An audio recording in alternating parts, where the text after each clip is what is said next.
여러분 만나서 너무 반갑습니다. 이렇게 강사를 보니까 이제 내가 빨리 물러갈 때가 됐구나. 제가 나이가 제일 많더라고요. 그래서 사실은 코로나 세미나를 하면은 포스트 코로나에 대해서 더 젊은 사람들이 더 잘할 수 있지 않은가 이렇게 생각을 하면서 제가 지금 저도 우리 다른 강사님들의 그 강의를 진짜 열심히 제가 지금 듣고 있습니다.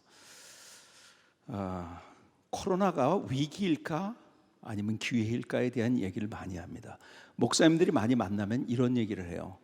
다 이 코로나가 끝났을 때 몇 퍼센트가 교회로 다시 와서 예배를 드릴 것 같아 하는 질문들을 서로 많이 합니다.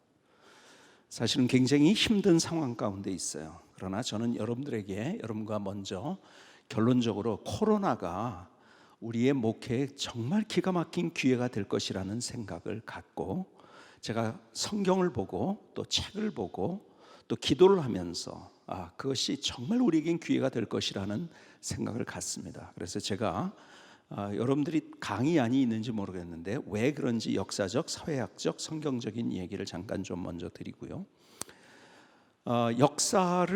요즘 제가 역사를 굉장히 좋아해요. 그래서 로마의 역사에 대해서도 연구를 많이 하고, 역사를 읽다 보니까 로마가 언제부터 기울기 시작했는가에 대한 많은 해석들이 있어요.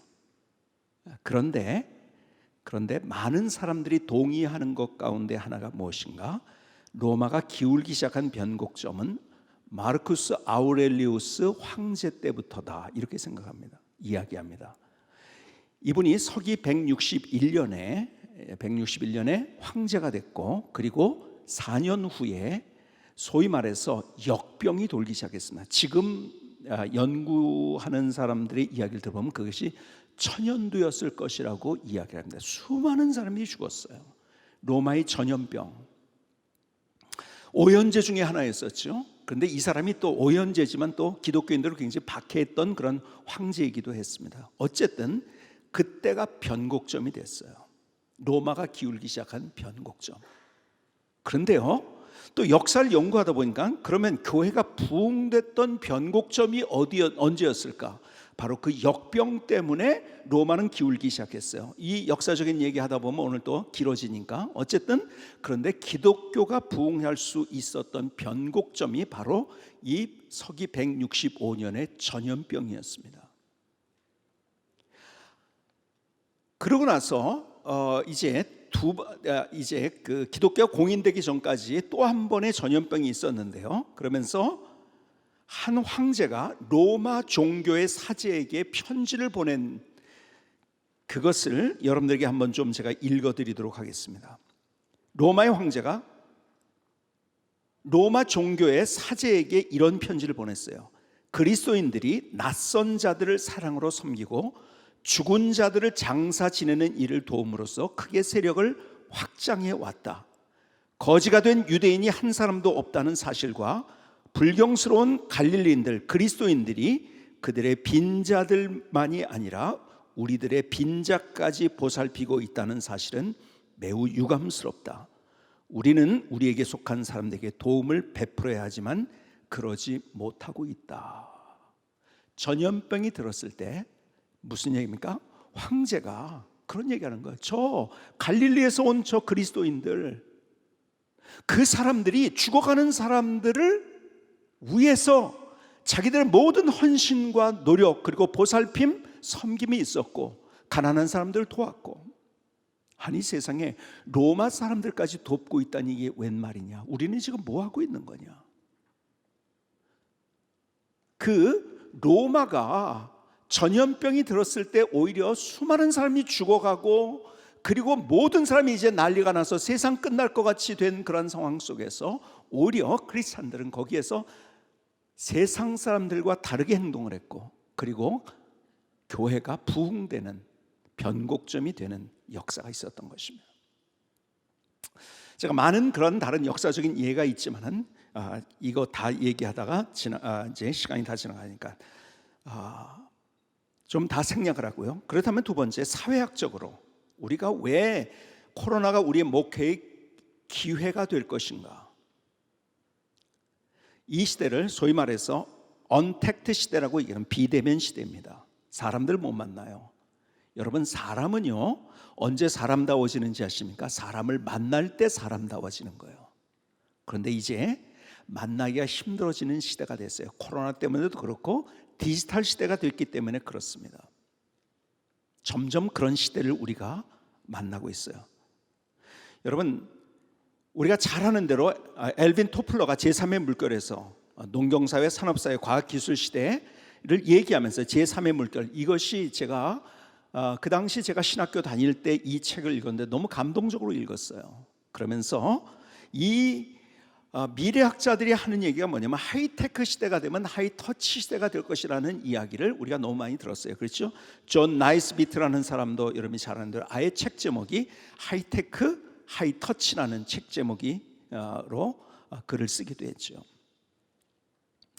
여러분, 제4차 산업이라고 얘기합니다. 그래서 지금도 4차 산업이 무엇인가에 대해서는 아직도 정확한 정의는 없어요. 그러나 정보, 지식, 집약형 산업 때문에 디지털화된 시대가 이제 4차 산업 시대예요.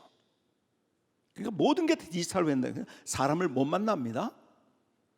사람은 사람을 만나야 되는 사람을 못 만나는 거예요. 그리고 디지털화됩니다. 그렇기 때문에 사람들 속에서 어떤 욕구가 더 생기는지 아십니까? 만나고 싶다는 욕구가 더 생기는 시대를 우리가 더 가깝게, 지금요 사람들을 안 만나고 싶은 그러한 시대를 우리가 살아가고 있는데요, 그리고 혼자 얼마나 잘 사느냐를 자꾸 얘기하는 시대가 되고 있는데요, 그럴수록 사람들은 고립감 속에서 더 터치를 원하는 시대가 됩니다. 그래서 4차 산업 시대는 어떤 시대가 될 것인가를 얘기하면서 미래학자들이 하는 얘기들이 다 똑같이 영성의 시대가 될 것이라고 이야기합니다. 물론 미래학자들이 하는 얘기들이 뭐 기독교가 부흥된다는 얘기를 하는 건 아니죠. 그러나 영적으로 사람들이 자꾸 추구하는 인생의 가치와 의미를 생각하면서 더 이렇게, 왜? 디지털화 되가니까요. 사람들이 만나지 못하니까요. 그러면서 동시에 이 시대는 어떤 시대가 되고 있냐면 불안의 시대가 되고 있어요. 그러니까 최성원 목사님이 그 책 얘기했지만은 2050 거주 불능지구라는 책이 있어요. 2050년대에 어떻게 지구가 변해 있을 것인가를 예측한, 데이터를 가지고 예측한 책이에요. 그러니까 이제 지구는 더 이상 살아갈 수 없는, 여러분들이 이제 온난화 시대가 되면서 온도가 올라가기 시작하고, 그래서 해수면이 올라가면서 지금 자카르타는요 지금 불과 몇 년 안에 가라앉는다고 그러죠. 그래서 거기는 수도를 지금 인도네시아는 옮기는 계획을 가지고 있습니다. 지금 옮기고 있죠. 그래서 왜? 자카르타가 더 이상 거기가 사람이 살 수 없는 땅이 아니라 이제 바다로 돼버리니까요. 여러분, 이 시대 2050 거주 불능지구라는 책을 보면서도 느끼는 게 뭐냐면 사람들이 이제 이래서 불안하게 되는구나. 불안의 시대예요. 불안의 시대를 지나서 이제는 이 시대가 어떤 시대로 가고 있는지 아십니까? 불행의 시대로 가고 있습니다. 누구나 불행. 여러분, 과학적으로, 그리고 더 많은 사람들이 GNP가 높아지고 그럼에도 불구하고 더 사람들은 불행을 느낍니다. 그래서 불행을 느끼기 때문에 일어나는 현상이 뭘까요? 자살률이 높아지는 거예요. 왜 옛날보다 우리나라의 자살률이 그렇게 높아질까요? 불행하게 느끼니까 차라리 죽는 게 더 행복하겠다 이거예요. 너무 불행해서 마지막에 사람들이 선택하는 게 뭐냐? 자살이죠. 그렇죠? 이 시대가 그런 시대로 가기 때문에 저는 오히려 사람들이, 물론 이제 뒤에서 결론적인 얘기를 좀 하겠지만요, 그냥 그렇다고 해서 교회로 오는 건 아니지요. 어떻게 해야 될 것인가를 잠깐 얘기하겠지만, 그렇기 때문에 사람들은 더 영성을 추구하고 의미를 추구하고 가치를 추구하고, 그러니까 요즘 우리가 흔히 요즘 많이 유행하는 말 가운데 하나가 소확행이라고 하잖아요. 그렇죠? 소확행이 뭐예요? 작은 것에서 행복을 느끼는 거예요. 커피 한 잔을 먹으면서 행복을 느껴요. 내가 그림을 보면서 이런 작은 행복을 느껴야 된다. 자꾸 이 시대는 그러고 있어요. 그런데요, 그게 진짜 행복일까요? 그건 또 아니잖아요. 그렇죠? 그게 인생의 의미일까요? 그건 아니잖아요. 사람들은요, 그냥 그렇게 동물적인 본능을 가지고 우리가 살아가도록 창조된 존재가 아니잖아요. 그렇죠? 그렇기 때문에 영성을 쫓고 가치를 쫓고 의미를 쫓는 시대가 점점 더 디지털화될수록 그런 시대가 되기 때문에 우리에게 더 가능성이 있는, 복음에 대한 가능성이 있는 그런 시대가 온다는 것을 우리가 생각할 수 있다는 거죠. 역대하 7장 13절 14절은 이렇게 말씀합니다. 잘하는 말씀이죠. 혹 내가 하늘을 닫고 비를 내리지 아니하거나 혹 메뚜기들에게 토산을 먹게 하거나 혹 전염병이 내 백성 가운데 유행하게 될 때 내 이름으로 일컫는 내 백성이 그들의 악한 길에서 떠나 스스로 낮추고 기도하여 내 얼굴을 찾으면 내가 하늘에서 듣고 그들의 죄를 사고 그들의 땅을 고칠지라. 여러분, 하나님이 우리에게 때때로 문제를 만나게 하십니다. 여러분, 이스라엘 유대인들의 입장에서 한번 볼까요? 유대인들의 입장에서 보면요, 바벨론 포로에 잡혀간다는 건 상상을 했을까요? 왜? 자기들은 하나님의 임재가 있는 성전이 있는데 성전이 무너질 것이라는 걸 감히 상상을 해봤을까요? 여러분, 제가 가만히 그 시대에 있다고 생각하면서 그 시대를 찾아가서 그 자리에 있었더니요, 가만히 봤더니요, 그들은 하나님의 임재가 있는 성전이 있는데, 그래도 우리가 이거 있는데 하나님이 우리를 망하게 하지는 않을 거야.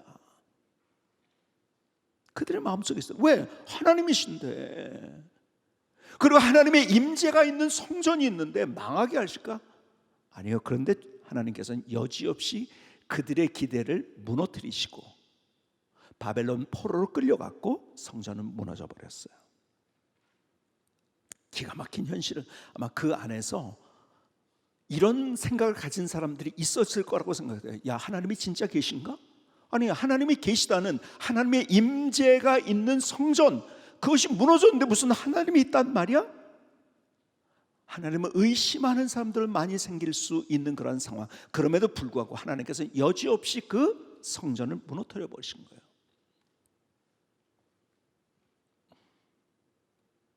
왜 그랬을까요? 본질을 잃어버린 채 껍데기만 잡고 있었기 때문에. 이것도 결론에서 조금만 더 여러분에게 말씀드리겠지만은, 우리가 본질로 돌아간다고 했을 때 우리는 우리 시대에 정말 기가 막힌 어려운 일을 우리가 만나고 있지만 기가 막힌 하나님의 역사를 저는 경험할 거라고 저는 믿습니다. 근데 문제는 뭐냐? 다 본질이라고 생각해요. 여러분들, 제가 요즘 많이 하는 얘기 가운데 하나가 뭐냐면, 제가 요즘이 아니라 벌써 제가 오래전서부터 하는 얘기가 뭐냐면은, 우리 목회자들끼리 지금 얘기를 하는 거죠. 제가 이런 얘기를 합니다. 어떤 얘기하면 목회 세미나 가지 말라고 얘기를 합니다. 왜 그런지 아세요? 목회 세미나를 가면은 방법론을 배워옵니다. 어떻게 하면 교회가 더 부흥하고 시스템이 좋아진다. 근데 그걸 뭐라고 얘기하는지 아세요? 그럼 뭐라고 이해하는지 아세요? 그게 진리라고 생각을 해요. 아니요, 그건 방법론일 뿐이에요. 셀이다, 뒤틀리보다 무슨 뭐 어쩌고 저쩌고 막, 사실은 방법론입니다. 다. 그것은 본질이 아니에요. 근데 그걸 본질이라고 생각하는 거예요. 그 교회 가주 들어와요. 목사님이 오죠. 그래서 목사님이 이렇게 그 세미나를 듣고 와서 너무 좋으니까 우리 교회에 이렇게 적용하겠습니다. 두 부류 사람이 나타납니다. 어떤 부류가 나타날까요? 첫 번째 부류. 이야, 목사님 대단한 걸 가지고 오셨네. 야, 좋습니다. 그러니까 그 사람은 좋은 사람, 좋은 교인. 근데 목사님이 왜 저걸 가지고 저렇게 할까? 그리고 거기에 반응 안 하는 사람, 나쁜 교인. 그래서 아웃사이더가 됩니다, 그 사람은. 그리고 따라오는 사람 데리고 하겠다 그러고서 그 일을 합니다. 그러면 교회는 갈라지는 거예요. 그래, 아웃사이더가 만들어집니다. 여러분, 사실은요, 세미나가 큰 그림으로 보자면 세미나가 한국 교회 아웃사이더를 계속 만들고 있다는 거 아십니까? 자, 그래서 그걸 따라갔던 사람이 있어요. 야, 목사님, 그래서 막 너무 좋다고 했는데 다른 교회를 가게 된 거예요. 신유목민 시대에 뭐 저기 유럽도 가고 저 호주도 가고 미국도 가고 부산도 가고 광주도 가고 간단 말이에요. 이동을 하다가 이 교회는 왜 이거 안 할까? 그러면 거기에서 그 사람이 또 아웃사이더가 되고 사람들이 야, 교회 이렇게 되는데 왜 저렇게 하는 목사님이 하는지 모르겠다. 아웃사이더들이 그 사람을 중심으로 또 모아지고. 여러분, 따라왔던 사람들도 아웃사이더가 돼버리는 거예요. 제가 외국에서 어느 교회에서 집회를 하는데 어떤 목사님이 그러더라고요.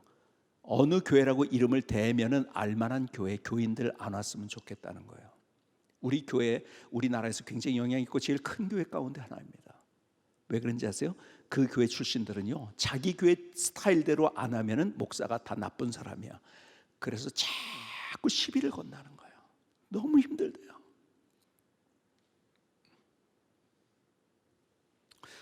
저는요, 오래전부터 그 얘기를 했어요. 저는 우리 교회에서 한 10년이 넘은 것 같아요. 10년이 넘었는데요, 우리 교회처럼 성경 공부 많이 하는 교회 거의 없을 거예요. 우리는요, 주중에도 계속 공부입니다. 성경 공부 많이 하지만 제가 선언을 했어요. 우리 교회에서는 앞으로 내가 제자 훈련이라는 말 안 쓴다. 선언을 했어요. 왜 선언했는지 아세요? 여러분, 제자 훈련이 필요한 거예요. 그럼에도 불구하고 제가 제자 훈련이라는 말을 안 쓴다고 했어요. 왜 그럴까요? 제자 훈련이 뭐가 되는지 아세요? 본질로 가지를 못했어요. 그게 방법론이 돼버렸어요. 제자 훈련조차. 그래서 훈련을 통해서 사람들에게 훈장을 붙여줍니다. 당신은 다른 사람보다 세상은 높이를 얘기하거든요. 당신은 이만큼 더 높아진 거라고 사람들이 박수치게 합니다. 그리고 자기들의 네트워킹을 합니다. 제자 훈련을 말 안 썼어요. 그러면서 얼마 있다가 제가 홍정길 목사님을 만났더니 그분도 제자 훈련 열심히 한 분임에도 불구하고 제자 훈련이 실패했고 자기는 이런 상태로 간다면 한국에 소망이 없다. 왜? 자기들끼리의 네트워킹이에요. 그냥. 여러분, 제자 훈련을 하면 제자가 뭔가요? 제자의 정의서부터 잘 모르는 거예요. 성경 공부 단계를 다 거치면 제자인가요? 아니에요. 제자는 누구예요? 예수님과 함께 먹고 마시고 자고 호흡하고 함께해서 예수님을 닮은 사람이 예수님의 제자예요. 근데 반대로 갖고 있어요. 내가 얼마나 많이 배웠느냐?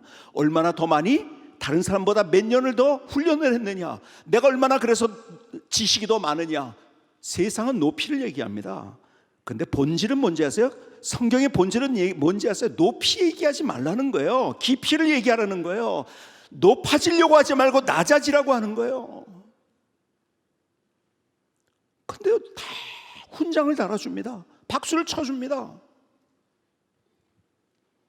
그래서 우리 교회에서는 우리 리더십들이 장로입니다. 리더십들이요, 앞에서 애 많은 사람은요 절대 우리 교회 리더십이 못 됩니다. 주일날에 대걸레 가지고 막 청소하고 제일 낮은 곳에서 일하는 사람들. 그런데 언젠가 한국교회가요 수직적으로 더 누가 높은 지위에 있고 더 높은 내가 어떤 직분을 받았고 내가 얼마나 더 많이 배웠고 얼마나 훈련받았고 이것 가지고서 평가하고 그것에 박수를 쳐주는 시대가 돼버린 거예요. 그게 뭔지 아세요? 여러분, 예루살렘 성전이 무너질 때의 이스라엘의 모습이었던 거예요. 그것이 본질로 돌아가면 되는 거예요. 조금 이 본질에 관한 이야기를 좀 결론 부분에서 제가 좀 말씀을 좀 더 드리도록 하겠습니다. 제가 몇 시까지 마치는 거죠? 시간을 좀 얼마 남지 않아서 좀 빨리 시간. 저는요 코로나를 통해서 우리가 한국이 세계 선교의 주역이 될 것이라는 것을 확신하는 사람이에요. 목회적인 것뿐만 아니라 한 15년이 된 것 같아요. 소위 말해서 미션 서밋이라는 이름으로 우리 미국 남침역의 해외 선교의 제리 랭킹과 그리고 선교 지향적인 목사님들이 같이 모여가지고 1년에 한 번씩 미션 서밋이라는 걸 했어요. 그때 저희가 너무 충격을 받은 것이 첫 회 때예요. 처음 만났을 때 제리 랭킹이 그 미국 남침의 해외 선교의 연구원들을 다 동원해 가지고 연구를 한 거예요. 어떤 연구를 했는지 아세요? 앞으로 세계 선교의 주역이 어느 나라가 될 것인가, 이걸 연구했어요. 자기들이 연구를 시작할 때는 중국이라고 생각했대요. 왜? 중국이 10억이 넘는 10몇 억의 인구를 가지고 있고 거의 이제는 크리스찬 인구가 10% 가까이 가고 있는데요. 그렇다면요, 1억이 넘는 중국 내에만 크리스찬이 가장 많은, 전 세계에서 가장 많은 크리스찬 인구를 가지고 있게 되는 거예요. 그렇죠? 대단한 나라가 되는 거예요. 점점 성장을 하고 있고요. 중국일 거라고 생각했대요. 그런데 연구를 했는데 중국이 아니라 결론이 다르게 나온 거예요. 대한민국이라는 거예요. 그래서 제임스 렉이라는 연구원을 데리고 와서 그분이 우리나라가 왜 그럴 수밖에, 대한민국은 왜 그럴 수밖에 없는가, 자기들의 연구의 결과를 발표했어요. 제가 그때 기분 15년 전이니까요. 기분은 좋더라고요. 그랬으면 좋겠다. 근데 그게 현실이 될까? 근데 코로나 사태를 맞이하면서 저는 그것이 현실이 진짜 될 수밖에 없구나 하는 것을 더 확신을 했어요.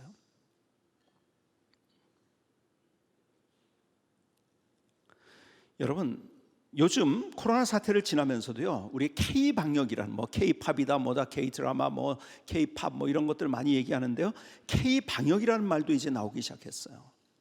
왜요? 코로나를 잘 끄고. 여러분, 코로나를 우리가 다른 나라보다 그래도 어떻게 잘 극복할 수가 있을까요? 여러분, 우리나라가 가지고 있는 이 시대를 위해서 준비해 주신, 하나님께서 준비하신 우리나라의 고유의 문화가 있어요. 저는요, 우리나라, 제가 학교 다닐 때만 해도요, 우리나라 문화를 연구하다가요, 우리는 건축이다 이래서 왜 타지마할 같은 판테온 같은 건물이 없어, 저는 열등 의식을 가지고 살았던. 근데 제가 우리나라 문화를 연구하다가 요즘은요, 문화가 어느 나라보다 더 우월한 문화. 그래서 제가 가끔 우리 지방에서 목회하시는 분들이나 또 어떤 목사님들 모임을 같이 잠깐, 제가 이제 가끔 이런 걸 합니다. 번개팅을 해요. 그럼 어디로 오라고 하냐면, 번개팅을 해서 제가 창덕궁에 오라고 해요. 창덕궁 가보셨습니까? 속에 비원까지 가보셨습니까? 후원이라고 하죠. 후원까지 가보셨습니까? 제가 거기에서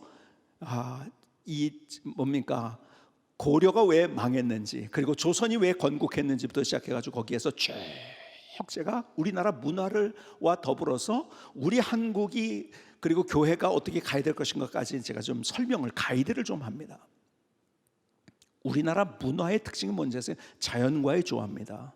건물이요, 우리나라는요, 이 자연을 다 거스른 건물들이요, 판테온이 타지만 다 거스르는 운동인데, 우리는요 무조건 자연과의 조화예요. 그래서 기와를 하나 보더라도 기와가, 우리는요 곡선입니다. 여러분 중국이나 아니면은 저기 가보세요, 일본, 다 직선이에요.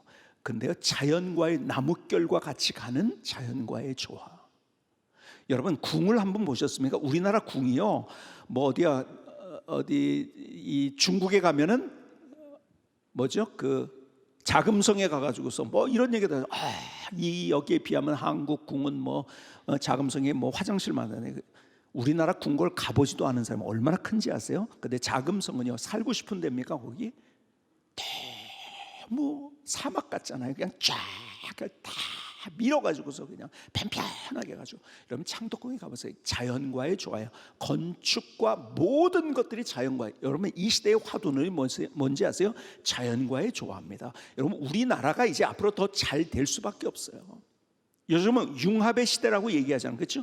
휴대폰이니 이런 것들 보세요. 전화만 거는 게 아니잖아요. 그 안에 보면, 제가 몇 년 전에 어느 산에 올라가서 여기 고도가 중간쯤 올라가는데 고도가 얼마 정도 되네? 그랬더니 그걸 어떻게 아니에요? 뭘 어떻게 알아요? 휴대폰 앱에 고도계가 있는데 그게 몇 메타 안지, 내가 올라있는지 다 보이잖아요. 그렇죠? 별게 다 있잖아요 거기에. 그렇죠? 모든 것들. 꽃을 무슨 꽃인지 이름 모르면 물어볼 것도 없어요. 그냥 찍으면 그게 무슨 꽃이라고 나오는데요 이제는. 그렇죠? 그 모든 것이 다 어우러져 있어요. 여러분, 우리나라가 IT 기술이 이 발전한 이유 가운데 정말 중요한 이유가 뭔지 아세요? 융합의 문화를 가지고 있기 때문에 그런 거예요. 근데 융합의 문화는 어디에 제일 많이 녹아 있냐면은 음식에 녹아 있는데, 그 융합의 문화에 우리나라의 대표적인 음식이 뭔지 아세요? 비빔밥이에요. 제가 비빔밥을 보다가 한 20년 가까이 된 것 같아요. 비빔밥을 보다 놀라운 걸 발견했어요. 그래서 제가요, 목회하지 말고 비빔밥 장사할까? 제가 그렇게 생각했던 적이 있어요. 비빔밥 가지고서 전도했으면 좋겠더라고. 왜 그런지 아세요? 비빔밥이 너무 성경적이고 너무 복음적인 음식이더라고요. 왜 그런지 아세요? 비빔밥의 마지막에 뭘 넣지 않으면 비빔밥이 안 돼요. 뭐죠? 고추장을 안 넣으면 비빔밥이 아니에요. 예수님의 보혈이 담겨져 있더라고요. 너무 기가 막힌 거예요. 그런데 그것만이었으면 내가 말을 안 해요. 거기에 마지막 진짜 또 하나 넣어야 되는 게 있죠. 뭐죠? 참기름을 넣어야 되잖아요. 성령의 기름 부으심까지 있더라고요. 제가 비빔밥 장사해가지고 저 마드리드, 저 부에노스아이레스, 파리, 뉴욕 가가지고 내가 비빔밥 장사해가지고 전도 좀 할까, 내가 이 생각을 했다니까요. 그 사업할 구상까지 다 해놓고 있어요. 빨리 은퇴하면 또 할지 모르겠어요. 여러분, 우리나라의 문화가 대단합니다. 근데 IT 문화가 발전하기 위해서 뭐가 중요한지 아세요? 깨끗해야 됩니다. 여러분, 그 오류가 없기 위해서는요, 먼지 한 톨이 없어야 돼요. 그래서 우리나라가요, IT 기술이 발전한 거예요. 자, 보세요. 우리나라처럼 깨끗한 걸 좋아하는 나라가 있을까요? 여러분, 자기가 신발을 벗고서 자기 안방에 들어가는 나라가 몇 명 있을까요? 자기 방에, 자기 집에 들어가는 나라 몇 나라 있을까요? 물론 원래 신발이 없어서 벗고 들어가는 나라도 있어요. 그렇죠? 근데 신발을 신었는데 벗고 들어가는 나라 몇 나라 있을까요? 여러분, 미국, 유럽, 중국 다 신발 신고 들어갑니다. 신발을 벗고 들어가는 유일한 나라 두 나라가 있어요. 어딘지 아세요? 일본과 대한민국입니다. 근데 일본의 방은 무슨 방이죠? 다다미 방이에요. 그렇죠? 집 같은 걸로 해가지고. 그래서 그건 썩어요. 지저분합니다. 신발을 벗고 들어가지만 그 집은요, 냄새가 나고 그걸 갈아주지 않으면 안 돼. 정규적으로 갈아줘. 왜? 지저분하니까요. 곰팡이가 피니까요. 근데 우리는 뭐죠? 온돌이에요. 여러분, 이런 나라에 있는지 아세요? 청소를 하고 있어요. 마지막에 걸레를 가지고 먼지 한 톨을 집안에 없애는 나라가 있는지 아세요? 대한민국만 그래요. 대단한 나라입니다. 여러분, 자랑스러워야 돼요. 그러니까 우리가 이런 코로나 문제를 만났지만은 코로나를 해결할 수 있는, 제일 잘 해결할 수 있는 나라는요, 뭐 정치적이고 이런 거 다 제하고 진짜 순수하게 그것만 생각하면 우리나라밖에 없습니다. 사실은. 왜요? 우리는 깨끗한 거. 우리를 백의 민족이라고 합니다. 우리는 깨끗한 걸 좋아해요.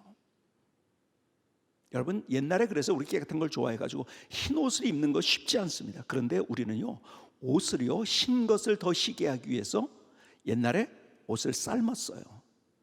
제가요, 다른 나라 가가지고 다 한번 갈 때마다 그 문화를 연구하는 걸 제가 좋아해가지고 물어봐요. 다. 그래서 근데 여러분, 흰 거를 더 희게 하려고 삶은 나라는 없습니다. 삶아서 희게 하는 나라는 아직 못 봤어요. 제가. 그 정도로 우리는요, 깨끗한 걸 좋아하는 나라예요. 그러니까 우리가 코로나를 제일 문화적으로 우리가 그것을 해결할 수 있는 나라인 거예요.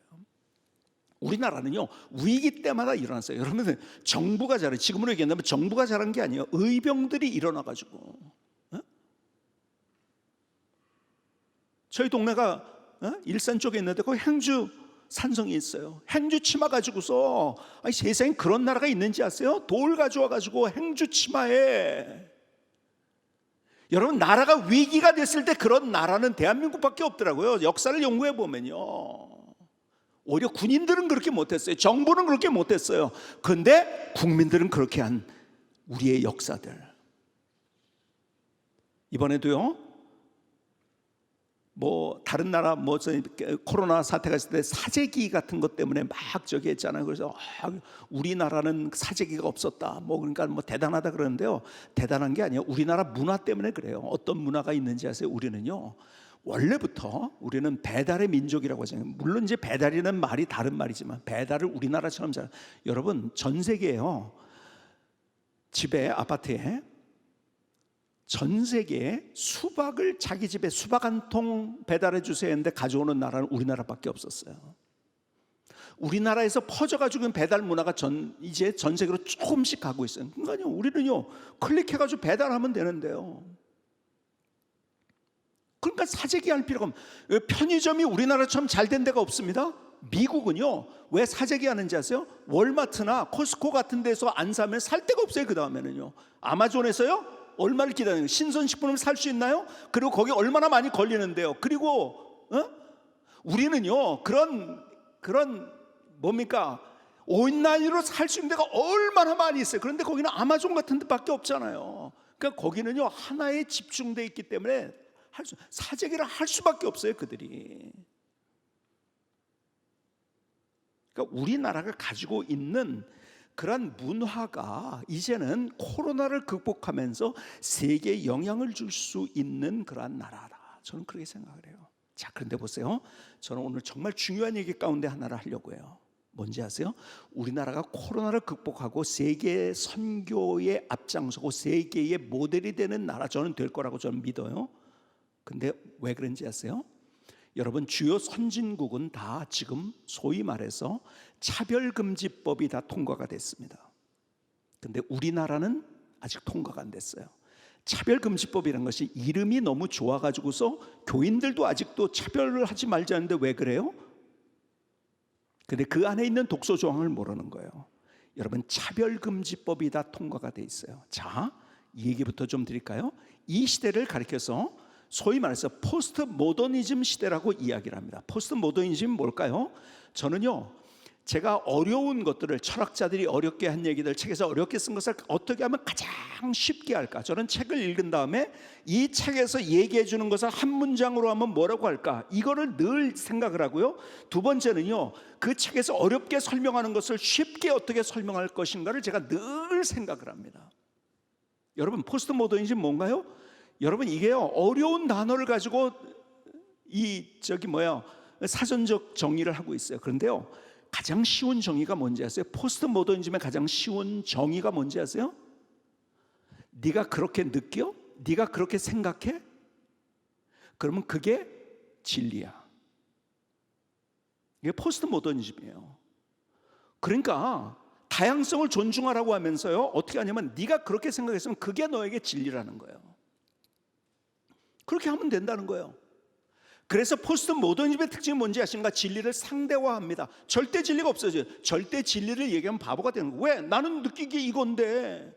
근데 제일 바보 같은 게 그거 아닙니까? 여러분, 이런 경험을 해보셨나요? 자, 저희 동네에선 3호선을 타다가 서울역을 가려면, 전철로 타려면 3호선을 타다가 그 다음에 1호선으로 갈아타야 돼요. 자, 3호선을 탔어요. 그리고 이제 갈아탑니다. 그러면 서울역 쪽으로 갈 때 내 느낌은 이쪽으로 가야 돼. 내 느낌은. 근데 표지판은 이쪽으로 가라고 돼 있어요. 자, 그러면 여러분 어디를 선택? 1번 내 느낌을 선택한다. 2번 표지판을 선택한다. 몇 번입니까?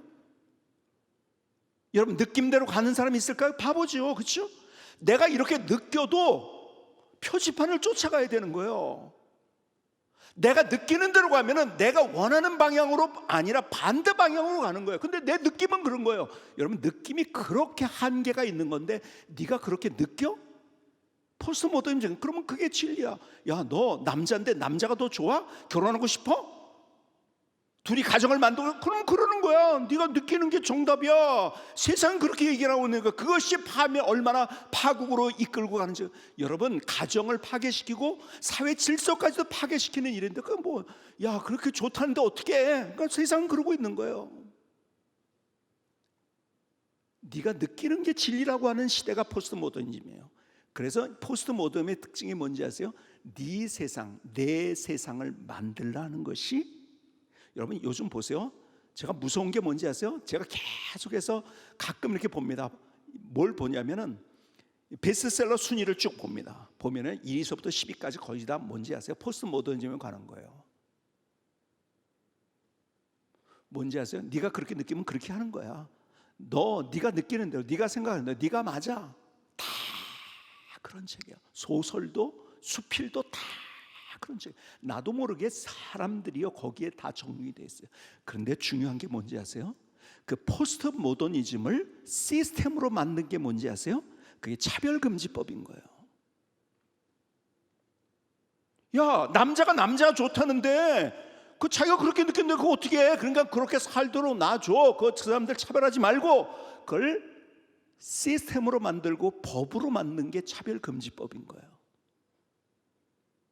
여러분, 이 시대는요, 그러니까 그런 시대 세계를 사는 사람, 자 보세요. 유럽을 볼까요? 유럽에 보면은요, 자 이번에 코로나 사태 때문에 제일 무너졌던 나라, 예를 들어서 영국, 이태리 두 나라가 다, 특별히 영국은요 전 세계에서 가장 그 의료보험 제도가 잘 돼 있고 돈 하나도 안 내고 병원비 안 내고서 치료받을 수 있는 데가 어딘지 아세요? 그래서 전 세계에서 여기가 의료에서는 제일 뛰어나다 한 데가 어딘지 아세요? 영국이었었어요. 근데 영국의 체계가 무너졌잖아요. 다. 왜 그런지 아세요? 포스트 모더니즘을 체계화시킨 차별금지법이 있는 한 내가 내 마음대로 한다는 데가 통제가 되지 않는 거예요. 미국을 볼까요? 차별금지법이 통과돼요. 내가 안 되는데, 마스크 안 쓰는데 내가 내 마음대로 한다는데 그거 통제가 안 돼요. 왜? 나는 이게 맞아. 그러면 그냥 끝이에요. 그게. 그런 사회가 될수록 그 사회는 망할 수밖에 없어요. 이번을 통해서 여러분이 느낀 게 뭐냐면 우리나라 시스템이 훨씬 더 잘 돼 있다는 걸 느꼈을 거예요. 그렇죠? 왜 그런지 아세요? 그 유럽이나 미국은 시스템적으로 이미 무너져 있는 거예요. 왜 그런지 아세요? 각자 네 세상을 만들어 이거니까요. 그게 법으로 만들어졌으니까요. 통제가 되지 않습니다. 질서가 무너진 거예요. 여러분, 세계사를 연구하다 보면요, 왜 한 제국과 나라가 무너졌을까? 중요한 두 가지더라고요. 크게는 두 가지예요. 무너진 이유가 두 가지인데, 첫 번째는요, 빈부의 차가 클 때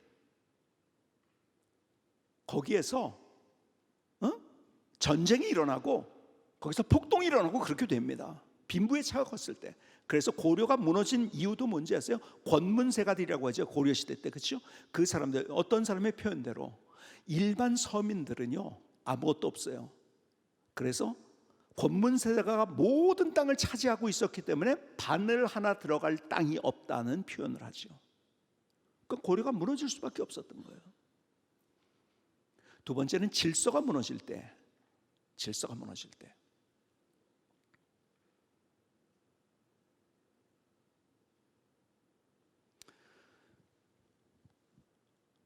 근데요, 차별금지법은 질서를 무너지게 하는 거예요.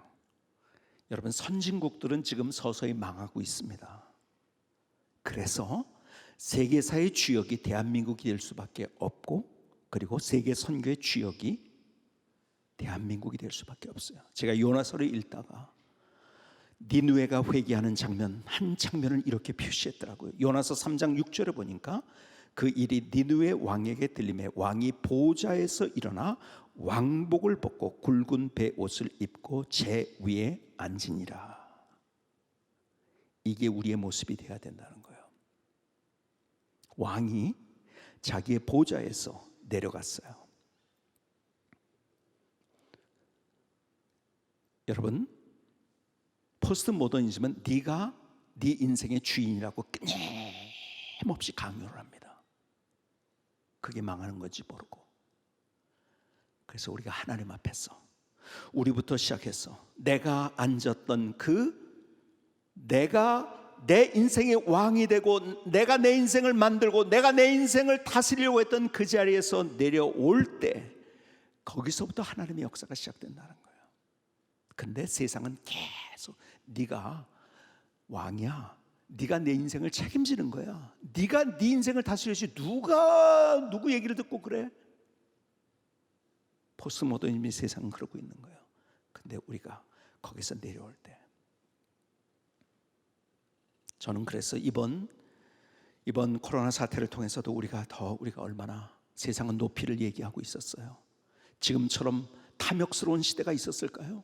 소비가 미덕이라는 말이 이게 말이 안 되는 거잖아요. 소비가 미덕이에요. 왜 그런지 아세요?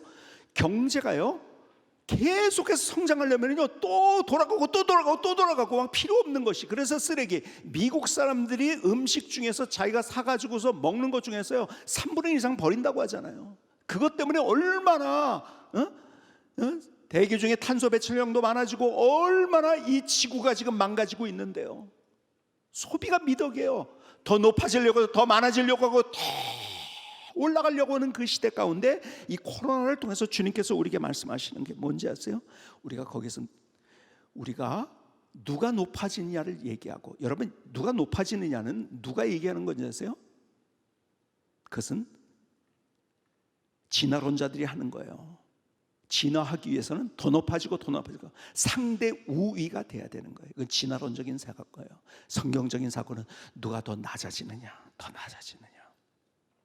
그래서 시간이 거의 다 돼서 결론적인 얘기를 여러분께 드리고 있어요. 우리가 결국은 본질로 돌아가야 되는 거예요.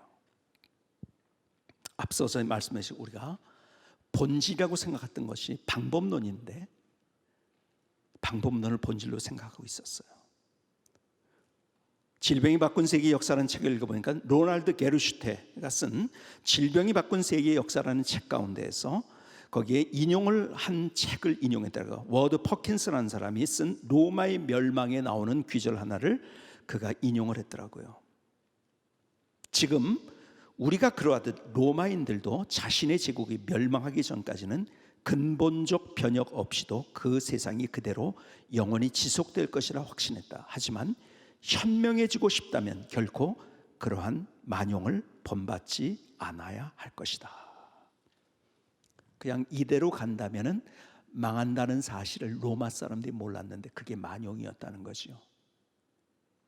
우리가 코로나 사태를 지나면서 우리가 앞서 얘기한 우리가 목회의 기회가 되고 선교의 기회가 되고 전 세계에서 우리나라가 정말 기가 막힌 하나님의 일을 할 수 있는 민족이 되기 위해서 가만히 있어서 된 것이 아니라 다시 우리에게 회복이 있어야 되는 거예요.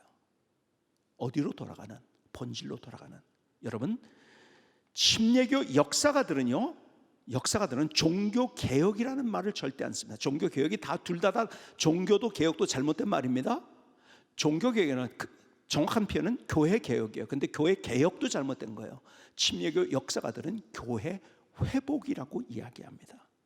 여러분, 진화론처럼 우리가 개혁되어져서 나가는 게 아니에요. 회복이에요. 어떤 교회로서의 회복인가? 초대교회로서의 회복인 거예요. 개혁이 아니에요. 회복입니다. 저는요, 요 몇 년 동안 제가 총회장이 안 되려고 그렇게 도망 다니고 했는데 그냥 저희 교회를 찾아오고 하물며 홍정길 목사 이런 분들까지 다른 교단의 목사님들까지 해야 된다고 저한테 전화하고 그러는 상황에서 저 어떻게 도망갈까를 고민하다가 결국 하나님께서 총회장이 되도록 하셨어요. 그러면서 더 교단을 위해서 기도하기 시작했어요. 저는요, 결론이 뭔지 아세요? 기도하면서 결론이 이 시대에 교회 회복의 주인공은 침례교단밖에 없다는 것이 저의 확신입니다. 여러분, 장로교회는 이미 시스템적으로 힘이 듭니다.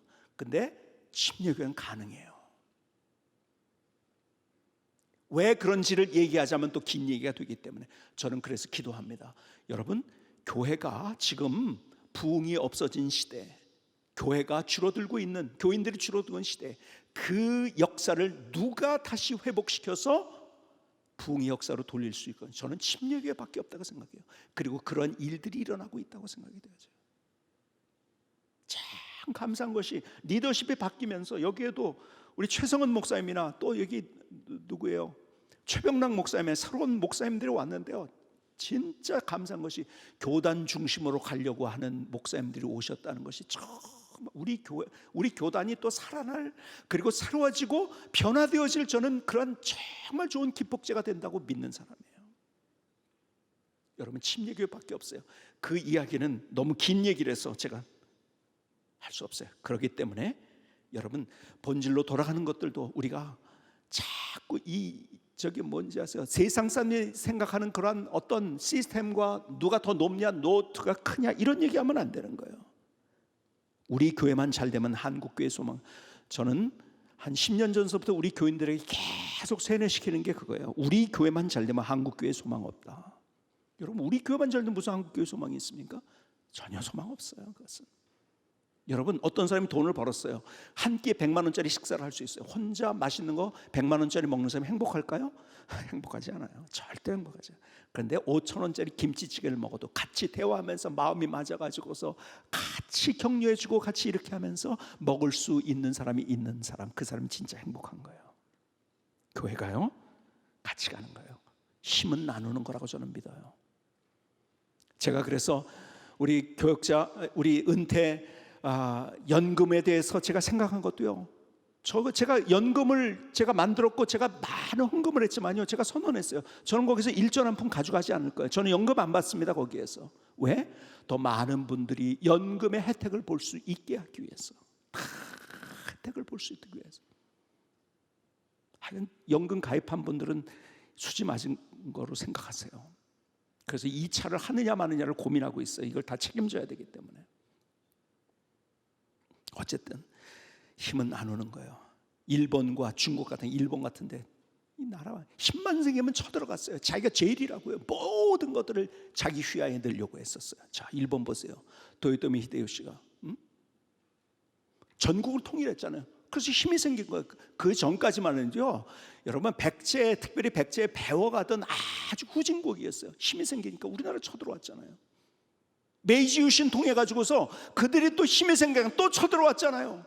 힘만 생기면 쳐들어오는 나라 일본이에요. 아니에요. 힘이 생기면 우리가 더 나누는.